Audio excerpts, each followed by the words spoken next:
আপনারা দেখে থাকবেন, শুধু পানির ক্ষেত্রে নয়, ভারত গত 16টা বছর ধরে সীমান্তে আমাদের ভাইরা তাদের কাছে গেছার আগে তারা গুলি করে হত্যা করেছে।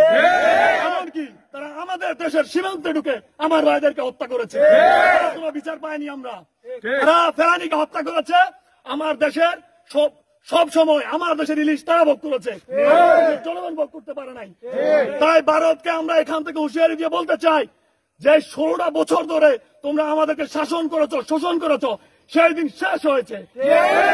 আমরা আমাদের ভাত তৈরি করে তোমাদেরকে পানিতে ডুবাবো ইনশাআল্লাহ। আমরা এখান থেকে আরো বলতে চাই, ছাত্র জনতা ফুসে উঠেছে। যদি এভাবে আমাদেরকে তারা আরো শাসন শোষণ করতে চায়, ডাক্তার ইউনূসের ভাষায় বলতে চায়, 7 সিস্টার ধ্বংস করে দেবো ইনশাআল্লাহ। তাই প্রিয় সহযোদ্ধা, আমাদের আজকের আন্দোলন এখানেই শেষ নয়।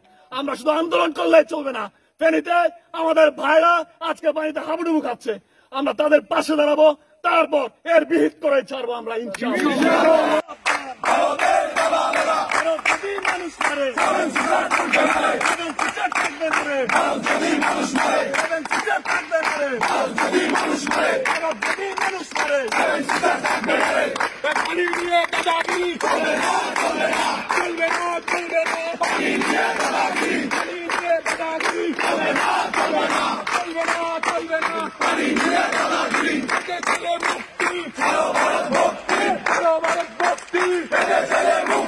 ফিরিয়ে দাও